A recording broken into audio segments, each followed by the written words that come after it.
Good morning students. महर्षि दधीची महिला महाविद्यालय से आपकी ज्योग्राफी की क्लास।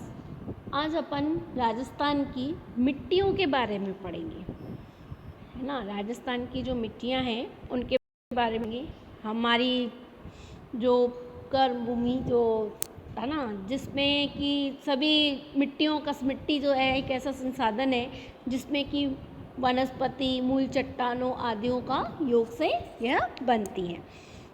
यह कृषि, हमारी भारतीय जो अर्थव्यवस्था है वो कृषि पर निर्भर है, तो उसी प्रकार राजस्थान भी जो है वे एक कृषि प्रधान राज्य है।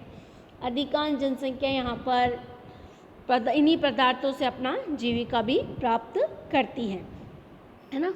तो मिट्टी से आशय जो है बताया है वह डॉक्टर बैलेंट के अनुसार मिट्टी भूपृष्ठ पर मिलने वाली असंगठित, है ना, असंगठित यानी कि बहुत सारे पदार्थों से ऊपरी परत की जो मूल चट्टान है वो वनस्पतियों के योग से बनती है। इसमें जीवाश्म खनिज पदार्थ वनस्पति के अंश पाए जाते हैं। पोषक तत्वों से यह तत्व मिलकर भूमि की एक उर्वरक शक्ति हमें प्रदान करती है। मिट्टियों के प्रकार और उनका जो वितरण है उसके बारे में, मिट्टियों को उनकी आधार पर, मिट्टियों को उनकी प्रधानता के आधार पर विशेषज्ञों ने इसे कृषिगत उर्वरता के आधार पर इसे 8 भागों में बांटा है। इसको सबसे पहली जो हमारी मिट्टी है वो रेतीली मिट्टी, जिसे खुद को भी 4 भागों में बांटा हुआ है। रेतीली मिट्टी जो सबसे ज़्यादा हमारे राजस्थान के भाग में, पश्चिमी राजस्थान का जो भाग है वो फैली हुई है ना। ये जो मिट्टी है ये गंगानगर के भाग, चूरू का भाग, बीकानेर का, जैसलमेर का, बाड़मेर का, ये जो भाग है ये रेतीली मिट्टी के भाग हैं। इसमें से सबसे पहला जो भाग, इसकी जो मिट्टी की जो विशेषता है, ये पीली भूरी बलुई से लेकर बलुई चिक्का मिट्टी तक बनती है। इसमें स्तूपीय क्षेत्रों में यह पाई जाती है। हमारे पश्चिमी राजस्थान का यह सबसे महत्वपूर्ण भाग जो है यह इस रेतीली मिट्टी से ही बसा हुआ है। ये बालुका में मिट्टी के भाग हैं, बाड़मेर, जैसलमेर, बीकानेर, चूरू, है ना। इसमें सबसे पहली जो है वो हमारी रेतीली बालू मिट्टी, यह अरावली की समस्त पश्चिमी भागों में बालू, कहीं कहीं बिखरी हुई पहाड़ियों में भी पाई जाती है। इसका विस्तार यहाँ पे वर्षा 16 सेंटीमीटर से भी कम होती है। इसमें बालू के अधिकतर कैल्शियम ऑक्साइड के नामक पदार्थ की विषमता से 1 से 15% तक पाई जाती है। इसमें नाइट्रोजन की मात्रा कम होती है। ये फास्फोट व नाइट्रोट की उपस्थिति में इन्हें रेतीली मिट्टियों में, जहाँ जहाँ पानी की आपूर्ति नियमित है, उपजाऊ बना देती है। दूसरी है हमारी लाल रेतीली मिट्टी।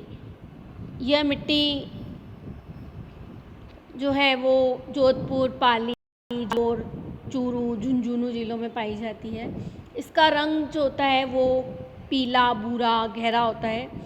यह जल सोखने की क्षमता अधिक रखती है। कृषि जन्य पैदावारों के लिए पानी समुचित मात्रा में उपलब्ध भी हो जाता है। तीसरी है हमारी पीली भूरी मिट्टी, रेतीली मिट्टी। यह भाग पाली जिलों में पाई जाती है और इसका जो भाग है वो 100 से 150 सेंटीमीटर की गहराई में चूना मिट्टी, मिश्रित मिट्टी में एक परत पाई जाती है, जिसे हम स्टेपीज मिट्टी भी कहते हैं। कृषि के लिए बहुत उपजाऊ होती है। फिर हमारी खारी मिट्टी, यह मिट्टी बाड़मेर, जैसलमेर, बीकानेर, नागौर में जिलों में रहती है और इसमें लवणता मात्रा अधिक होने के, अवरुद्ध प्रवाह होने के कारण इसमें कृषि संभव नहीं होती है। केवल लवण अवरोधी घास ही यहाँ पर उग सकती है। दूसरी हमारी जो मिट्टी है वो है भूरी मिट्टी, जो भूरी रेतीली मिट्टी। ये हमारे भूरी रेतीली मिट्टी के भाग हैं।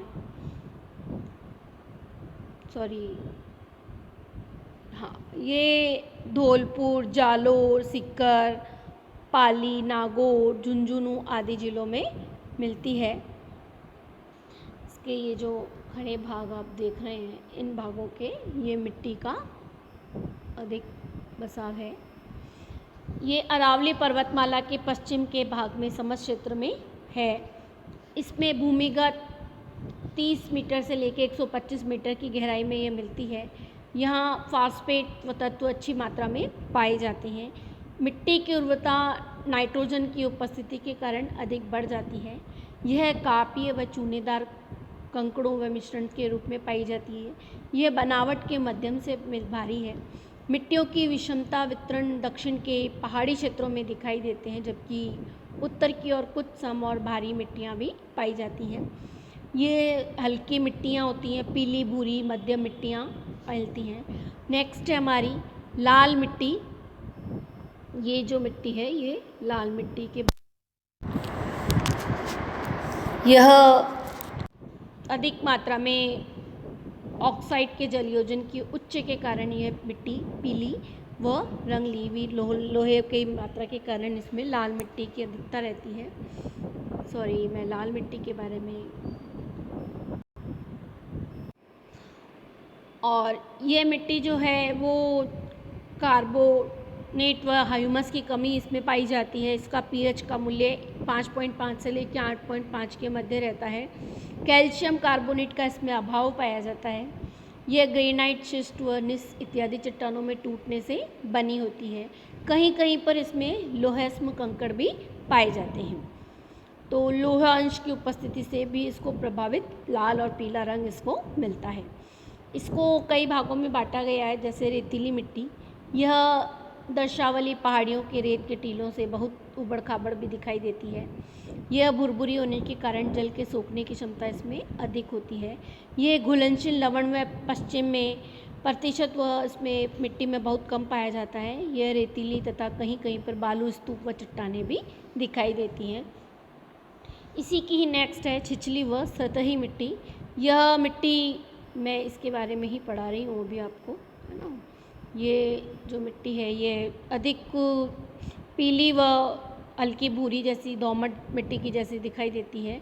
इसकी जो संरचना है मधुकोणीय जैसी होती है, जिससे स्पष्ट होता है कि मिट्टी के दाने भी पूर्ण तरह विकसित नहीं हो सके हैं।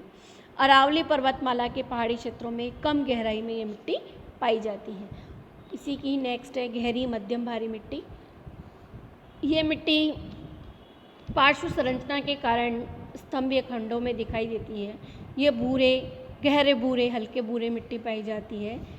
यह कठोर व सुदृढ़ होती है। इसमें आसानी से प्रवेश पानी नहीं कर पाता है। अन्य वर्गों में मिट्टी भी पाई जाती है। नेक्स्ट है हमारी लाल लोम मिट्टी। यह मिट्टी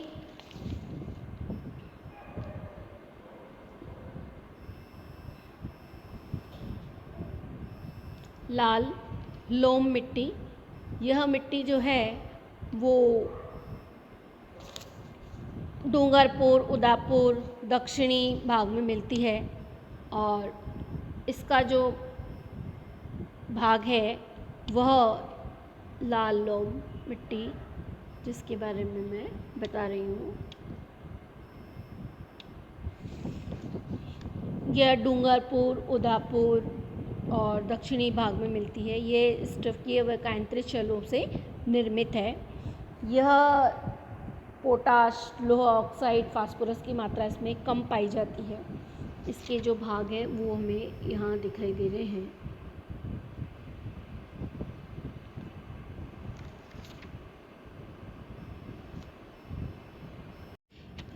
लाल लोम मिट्टी, जो कि ये वाला जो भाग है वो लाल लोम मिट्टी का भाग है।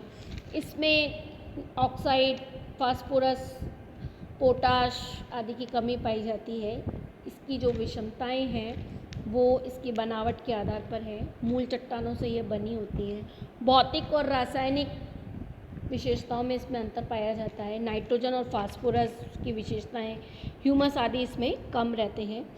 इसमें उपजाऊपन के आधार पर देखने को ये मिलती है। रंध्रयुक्त है ये मिट्टी। ये कृषि फसलें जिसमें मक्का, चावल व गन्ना आदि बोई जाती हैं। नेक्स्ट है हमारी मिश्रित व लाल मिट्टी।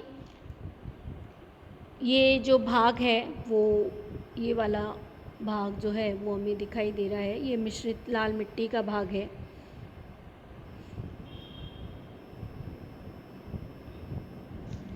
इसमें भीलवाड़ा, उदयपुर, चित्तौड़गढ़, डूंगरपुर, बांसवाड़ा आदि के ज़िले आते हैं। ये मलावा की पठारी काली मिट्टी में विस्तृत है।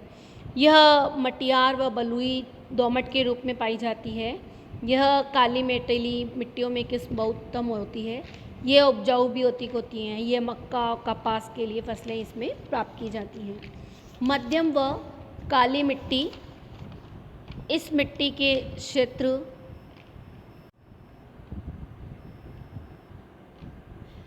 ये मध्यम काली मिट्टी जो कि दक्षिणी पूर्वी भागों में झालावाड़ में बारा, ये जो भाग है वो ये इसी का ही भाग है। यह बूंदी, बारा, कोटा आदि जिलों में पाई जाती है।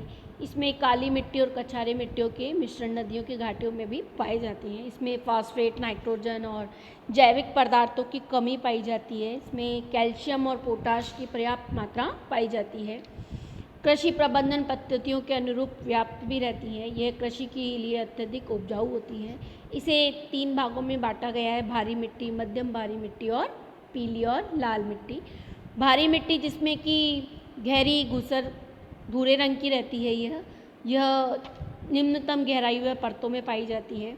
यह मध्यम भारी मिट्टी जो कि भूरे रंग की ही बीच की रहती है, इसमें कण काफ़ी गहराई तक पाए जाते हैं। इसकी सतह काफ़ी सरल रहती है। और पीली और लाल हल्की मिट्टी जो कि रंग हल्का व लाल व पीला होता है, इसमें 15 से 20% दोमट, चिकनी दोमट के रूप में भी पाई जाती है। नेक्स्ट है हमारी कछारी मिट्टी। ये जो मिट्टी है ये जो भाग हमें देखने को मिल रहा है, इसमें भरतपुर, धौलपुर और करौली, दौसा, जापुर, ये वाले जो भाग हैं, ये झुंझुनू, ये भाग इसमें रहते हैं। इसमें चूना और फास्फोट अम्ल, ह्यूमस में भी कमी पाई जाती है। इस मिट्टी में फास्फोट, कैल्शियम की कमी रहती है। नाइट्रोजन यौगिक की विषमता रहती है। भरतपुर, सवाई माधोपुर, टोंक मिट्टियों में यह पीली व लाल रंग की होती है। लवणीय व क्षारीय छोटे छोटे भूभाग, यहाँ के जलस्तर भी ऊंचे स्थान पर पाए जाते हैं। यह कंकड़ व रेत के ऊपर बिछे रहते हैं। कहीं कहीं पर यह कंकड़ परतों में भी पाए जाते हैं। चूर्ण में संचय की दिखाई देते हैं। इन रूपों में यह अच्छी उत्पादकता के लिए भी प्रसिद्ध है। नेक्स्ट है हमारी भूरी व कछारी मिट्टी। यह जो भाग है यह बहुत कम है, जिसमें से भरतपुर का ज़िला, गंगानगर का ज़िला है ना, ये जो भाग हैं इसमें, और ये बिखरे हुए रूप में नज़र आती है। इसका जो रंग है वो लाल व भूरा रहता है, जिसमें चूने और फास्फोरस, ह्यूमस भी के कारण इन मिट्टियों में उपजाऊ होती है। गंगानगर में जलोढ़ की मिट्टी से कपास व गेहूं की अच्छी उपज प्राप्त हो चुकी है। यह हमारे जो मिट्टियों का जो वर्गीकरण है, यह